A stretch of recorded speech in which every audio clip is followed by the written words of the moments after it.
Social media पर जैन समाज के सबसे लोकप्रिय आपके प्रिय न्यूज चैनल महालक्ष्मी की ओर से 24 जून थर्सडे झरोका में आप सभी को सादर जय जिनेंद्र। आज की कुछ खास खबरों के साथ आए हैं फिर आपके पास और बात करेंगे। जब हम जैन समाज को एक करने की कोशिश करते हैं, आप भी करते हैं, वो भी करते हैं, ये भी करते हैं, सब करते हैं आप लोग, लेकिन फिर कुछ उसमें टांग खींचने की कोशिश करते हैं, तो अपनी बात को दूसरे के मुख से कहलाने की कोशिश करते हैं और हमारे सबके चिंतनीय, वंदनीय, प्रातः स्मरणीय आचार्य का नाम लेकर अपनी बकवास को घुसेड़ने लगते हैं। 15 पॉइंटों को एक वायरल करा जा रहा है बार बार। शर्म आती है ऐसे लोगों पर जो इस तरह की हम बगैर बेपेंदे की बात उनके नाम से फिछालते हैं। यही एक किसान की, एक आदमी की बात सुनी होगी कहानी आप लोगों ने कि वह हर बार मजे में कहता रहा शेर आया, शेर आया, शेर आया। लोग आते रहे, देखते झूठ बोल रहा है, एक बार सचमुच शेर आ गया, कोई उसको बचाने नहीं आया। इसी तरीके से आप इस तरह की झूठ बातें करते रहेंगे। अगर खुदा ना खास्ता कभी आपने एक बार सही भी कह दी, कोई आप पर विश्वास नहीं करेगा, आपकी बात तो कोई मानेगा नहीं, आपकी परंपरा कोई मानेगा नहीं। अरे किसी की परंपरा मत बदलो, जैसी जहां परंपरा है वही परंपरा किए, कहीं भी किसी को बुरा मत कहिए। आप कह रहे हैं आचार्य श्री विद्यासागर जी ने जन्म कल्याणक पर स्त्री अभिषेक और पंचामृत अभिषेक की अनुमति दे दी। 100% जरा झूठ। ऐसी बात क्यों कहती है आचार्य श्री के नाम से? आपने कह दिया, संघ में उन्होंने आगे जारी कर दी कि आचार्य का मुनि श्री प्रमाण सागर जी, सुधा सागर जी, नियम सागर जी अब समर्थन करे पंचामृत का और स्त्री अभिषेक का, जिनके संघ में आज तक नहीं हुआ। चाहे ज्ञान सागर जी से लेकर उनके दादा गुरु से लेकर आज तक की परंपरा रही है और उस बात को झूठ बोलते हैं। आप कहते हैं दीक्षा के समय आचार्य श्री ने पंचामृत अभिषेक किया। आपने देखा था कि 1968 के अंदर इतनी झूठ बात करते हुए और फिर लिखते हैं वार्ड के अंदर। शर्म आती है जो इस बात को, पंथवाद को बढ़ावा देते हैं और इस तरह की झूठी बात बढ़ाते हैं। कहते हैं आपने आचार्य श्री ने मुनि सुधा सागर जी को, प्रमाण सागर जी को, नियम सागर जी को कह दिया है कि हम आगम विरुद्ध बोलते हैं। वो ये जो बात आप बोल रहे हैं ना, ये आगम बुद्धि आपकी वाणी के विरुद्ध बोल रहे हैं। और नीचे लिखते हैं अधिकृत संघर्ष ब्रह्मचारी 15 पॉइंट लिखकर, जो भी है लिख रहा है, नाम हमें भी मालूम है जिसने फॉरवर्ड करवाई इसको, जिस जगह वायरल हो रही है। आज फिर विनय कर रहे हैं, हाथ जोड़कर कह रहे हैं आप लोगों से, जहां जो परंपरा है वही रखिए, जहां स्त्री अभिषेक होता है करिए, जहां पंचामृत अभिषेक होता है करिए, पर यहां की बात को वहां मत करिए। यहां की लुटिया वहां मत लुटिए। ये राजनीति का मज नहीं है, कभी इधर लुटे कभी उधर लुटे, गब्बे डब्बे डोलते रहेंगे। मत करिए ऐसा विराट, क्योंकि हम लोग विद्वेष समाज को तोड़ने का काम कर रहे हैं। ऐसा मत करिए। हाथ जोड़कर विनम्र अनुरोध है कि हम परंपराओं को जो तोड़ते हैं, हम उसके खिलाफ बहुत तेज बोलते हैं। और यह ध्यान रहे, जहां की परंपरा जो है वही स्वीकारिए, वही हमारे समाज के लिए सबसे एकता का उद्घोष होगा।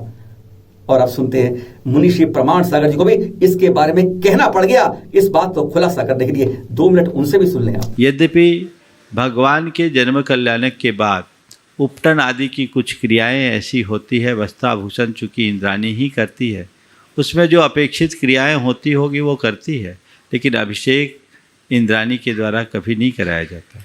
और इंद्राणी के द्वारा अभिषेक नहीं कराया जाता तो अभिषेक वो है ही नहीं, उसे अभिषेक समझना नहीं चाहिए। और यदि अभिषेक भावुकता में किसी ने किया है तो एक त्रुटि के रूप में देखना चाहिए, और उसे लेकर के इस तरह से प्रचारित करना ये अच्छी बात नहीं है।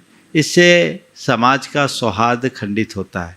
लोगों को इन सब बातों को गंभीरता से समझना चाहिए। पहली बात तो यदि ऐसा कुछ हुआ है तो इससे आचार्य महाराज का कोई लेना देना नहीं। प्रतिष्ठाचार्य है और प्रतिष्ठाचार्यों के रहते भी यदि कहीं कोई चूक होती भी है तो वह चूक एक कहीं न कहीं भावुकता के वेग में या किसी व्यक्ति विशेष की गलतीवश हो सकती है, उसे सुधार लेना चाहिए। लेकिन उसे आधार बना करके ऐसा नहीं सोचना चाहिए कि ऐसा आचार्य महाराज ने आदेश दे दिया कि अब सब लोग स्त्रियों से अभिषेक कराएं। हमारे संघ में ऐसी कभी व्यवस्था हुई नहीं। और जहाँ जो परंपरा है, हमारे गुरुदेव उसी परंपरा के विषय में कहते हैं। जहाँ ये पंचकल्याणक हुआ है वहाँ न तो कभी स्त्रियों ने अभिषेक किया है, न आगे कभी करेगी। वहाँ की व्यवस्था ही ऐसी है। इसलिए इसको आधार बनाकर इस तरह की बातें करना समाज में व्यर्थ बिटंडा खड़ा करने का एक कुचक्र है। जो लोग ऐसा कह रहे हैं, मुझे भी बताया गया व्हाट्सएप में, ऐसी ऐसी बातें कही गई। आचार्य महाराज ने 15 सूत्री कार्यक्रम, आचार्य महाराज ने हम जैसे मुनियों को भी निर्देश दिया है। मुझे नहीं मालूम उन्होंने कब निर्देश दिया, शायद वो सो रहे हों, उनके सपने में तो नहीं दिया। अगर निर्देश दिया है तो आचार्य महाराज की कोई ऑडियो वीडियो क्लिप तो होगी। ये सब मनगढ़ंत बातें हैं। एकदम स्पष्ट शब्दों में मैं कहूँगा कि ऐसी कोई व्यवस्था नहीं है। और एक बात स्त्री अभिषेक के संदर्भ में मैं आज पुनः कहता हूँ, जहाँ जो परंपरा है वो हो। नेमावर में तीर्थंकर मूर्ति जैन मंदिर में क्यों नहीं? अटपटी बात पर, कड़वी बात पर सच्ची बात। 207 दिन हमारे आचार्य श्री पूरे संघ के साथ रहे। हजारों लोग उनके दर्शन करने नर्मदा तट के इस नेमावर मंदिर में आए होंगे, जहां पर दर्शन करने के लिए उनके, पर उसी के पास दिखाते हैं नर्मदा तट पर यह एक सिद्धनाथ मंदिर है, शिव जी का मंदिर है। हमें सहारनपुर से आशीष जी ने यह चित्र भेजे हैं। उन्होंने बताया कि जहां पर हम सबको जानू है 1000 से ऊपर प्रतिमाओं का पंचकल्याणक हुआ, नई मूर्ति आई, अच्छी तरह की, अनेक तरह की भगवान के रूप में विराजित कर दी गई। पर अब वहीं के पड़ोस में एक हम सैकड़ों वर्ष प्राचीन अपनी तीर्थंकर प्रतिमा यहां दिखाते हैं। इस मंदिर के अंदर, सिद्धनाथ मंदिर के अंदर हनुमान जी के निकट देखिए, आपको दिख रहा होगा, पहचान तो लेंगे आप लोग शायद। हाँ, यह तीर्थंकर प्रतिमा है खड़गासन, जो क्षतिग्रस्त भी है, सैकड़ों वर्ष प्राचीन है। यहाँ की कमेटी इसको देख तो रही होगी, जानती होगी हमारे मोहल्ले में, हमारी जेब में, हमारे पास में क्या होता है, लेकिन शायद नजर नहीं घुमाती। अरे आप मंदिर नहीं बदल सकते, बिल्कुल मत बदलिए। अपनी तीर्थंकर प्रतिमा को तो समुचित सम्मान दे दीजिए, उचित जगह दे दीजिए। अपने हजारों नई प्रतिमा लाके वहां विराजित कर दी, बहुत अच्छी बात है। पर उससे बहुत अच्छी बात तब होती जब आप इस प्राचीन विरासत को लाकर वहां पर विराजमान कर देते। अच्छा काम करने में तालियां मिलती हैं, और जब आप देखकर चुप हो जाते हैं तो हमें शर्म भी आती है। सुन रही होगी वहां की समिति कुछ प्रयास करेगी जगने का। हवस का भूखा भेड़िया, जबरन, धर्मांतरण, अपहरण और बलात्कार, यही है अब इस समाचार का सार। घटना 10 जून की है, जब पश्चिम बंगाल में रहने वाले इमरान अंसारी ने 19 साल की एक जैन लड़की को अपने प्यार के चंगुल में फंसाकर अपहरण कर लिया। बात बढ़ती गई, वह उसको अजमेर दरगाह ले गया, तावीज पहनाया गया, उसे कहा गया मुझसे निकाह करना पड़ेगा। वह उसको लेकर फिर इंदौर में अपनी चाल में ले आया। इस इमरान अंसारी की शादी अभी इसी साल जनवरी में हुई थी। जब वह इंदौर लाया तब उसने उसको, जब ऐसी बात, अपनी हवस को नहीं मिटा पाया तो उसने उसे भाई को मारने की, उसकी जान से मारने की धमकी देकर उससे सारा शोषण किया, अपनी हवस को मिटाने लगा। बात बढ़ती गई, उसकी पत्नी को भी मालूम चला, लेकिन वह चुपचाप इसमें जैसे उसका साथ देती रही। ये लव जिहाद और धर्म घटनाएं अब हमारे सारे समाज को कितना विकृत कर रही हैं, यह इस बात को बताती हैं। किसी तरह वह 19 साल की लड़की बचकर पहुंची, पुलिस में रिपोर्ट हुई, जांच हुई, मेडिकल से पुष्टि हो गई, इमरान अंसारी पकड़ा गया और कहते हैं अब अदालत में उसका मुकदमा चलेगा, सजाएं होंगी।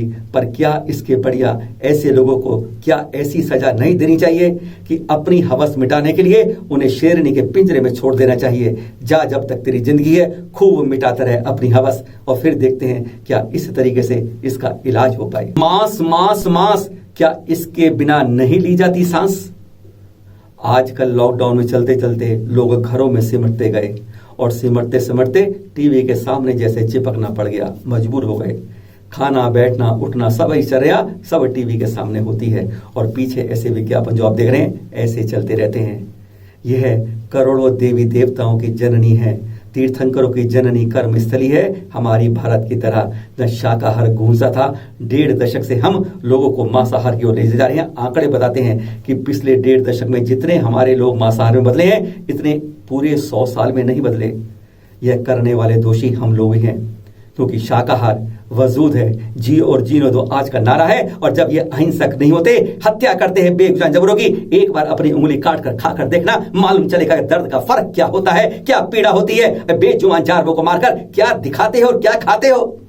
छोटी छोटी आंतों से बड़ी बड़ी आंतों की बात करते हो। तुम्हारे नखून भी, तुम्हारा चेहरा भी, तुम्हारी बनावट भी आज मांसाहारी नहीं बनी तब भी। और ऐसे विज्ञापन दिखाकर जब हम खाना खा रहे होते हैं, सुबह नाश्ता कर रहे होते हैं, एक गिलास जो मुंह में लेते हैं वो हलक से नीचे नहीं उतरता जब सामने ऐसा विज्ञापन दिखता है। शर्म आती है जब हम ऐसे विज्ञापनों देखकर अपने को शर्मसार करते हैं, अपने भोजन को पचा नहीं पाते हैं और दुख से मारे परेशान हो जाते हैं। हमारी सरकार को यह देखना चाहिए, सूचना एवं मंत्रालय इस बारे में कार्यवाही करे। अगर एडल्ट फिल्मों को दिन में दिखाना दोषी है, जो रात के बाद दिखाई जाती है, तो अगर इस तरह के विज्ञापन दिखाना आपकी मजबूरी है, पैसे भेड़ में भरना जरूरी है इसके लिए, तो आप इसको भी देर शाम के बाद दिखाइए, देर रात के बाद दिखाइए। पर सबका ऐसा जीवन बर्बाद मत कीजिए कि मांस के बगैर आपकी सांस नहीं चलती। शर्म करो। 96 वर्षीय आरिका श्री का समाधि मरण। खबर आई है कर्नाटक के हुबली जिले से, जहां नवागढ़ तीर्थ में, जहां पर विराजमान थी आचार्य श्री गुणधर नंदी जी की सुशिष्या 96 वर्षीय आरिका श्री सत्य माता जी, उनका कल बुधवार को समाधि मरण हो गया। चैनल महालक्ष्मी व सांध्य महालक्ष्मी हार्दिक विनयांजलि अर्पित करता है। आषाढ़ कृष्ण द्वितीया आ रही है परसों, और इसी दिन है हमारे प्रथम तीर्थंकर श्री आदिनाथ जी का गर्भ कल्याणक। हाँ, इसी शनिवार यानी आषाढ़ कृष्ण द्वितीया को अनुत्तर विमान से आए अयोध्या में मरु देवी महारानी जी के घर में हमारे प्रथम तीर्थंकर चौथे काल नहीं, तीसरे काल में, जब 5 चौथे काल के आने से 84 लाख पूर्व 3.5 साल 8 महीने यानी 3 साल 8 महीने शेष रह गए थे, तभी आप गर्भ में आ गए थे। और फिर उससे 6 महीने पहले रत्नों की वर्षा शुरू हो जाती है। ये सब तीर्थंकर होता है, मालूम आपको।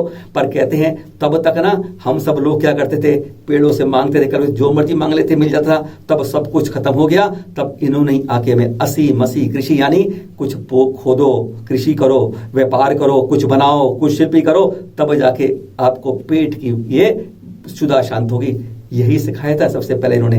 इनके पोते मरीचि फिर आगे बनकर जीव, उस समय तो कुछ नहीं कर पाया, मिथ्यात्व में पहुंच भटक गया, लेकिन वही 24 तीर्थंकर बनता है। आपकी आयु 84 लाख वर्ष पूर्व थी। आप पूछेंगे इसने कितनी आयु हुई? पूर्व होता है 84 लाख पूर्वांग का, और एक पूर्वांग होता है 84 लाख वर्ष का। गुणा करते रहिए, 84 लाख गुणा 84 लाख गुणा 84 लाख, इतनी लंबी आयु थी आपकी। आपके कैलकुलेटर में वर्ष नहीं बन पाएंगे। और आपका कट था 3000 फुट ऊंचा था आपका कट, यानी कुतुब मीनार को 12 बार खड़ा कर दो एक के ऊपर एक, उससे भी ज्यादा ऊंचा कद था आपका। इतने लंबे चौड़े थे आप। और आपको 1000 वर्ष तप किया था, तब आपको केवल ज्ञान की प्राप्ति हुई थी। और आपके सबसे बड़े पुत्र भरत ने तो अंतर मुहूर्त में यानी 48 मिनट से कम समय में केवल ज्ञान की प्राप्ति कर ली थी। ऐसे थे आप प्रथम तीर्थंकर श्री आदिनाथ जी, जिन्हें हम ऋषभनाथ जी, पुरुदेव, प्रजापति, कई नामों से जानते हैं। बोलिए प्रथम तीर्थंकर श्री आदिनाथ भगवान की जय जय जय। और जाते जाते आपको यह चित्र दिखाते हैं चमलेश्वर तीर्थ से। एक साइड में देख रहे हैं आप, क्रेन सी खड़ी है, कुछ पानी सा निकल रहा है पाइप से। इन सूखे पहाड़ों से, पत्थरों से पानी की वर्षा कैसे हो गई, जहां पर पानी की तरस रहे थे। कहते हैं मुनि श्री सुधा सागर जी ने अपने तप त्याग से पहचाना, बताया कि यहां पर आप खोदिए, आपको पानी मिलेगा। देखिए किस पहाड़ी पर एक ये क्रेन आके वहां खोदने लगती है और झर झर झर झर झर पानी का झरना फूट पड़ता है। यही तो है कमतकाल हमारे तप का, त्याग का। इसी को कहते हैं जो अतिशय हो जाते हैं, बताए नहीं जाते, कल्पना नहीं की जाती है। कई लोग कहते हैं वीडियो दिखाओ, आज आप वीडियो देख लो। फिर मिलेंगे नए एपिसोड में आपके साथ। सादर जय जिनेंद्र।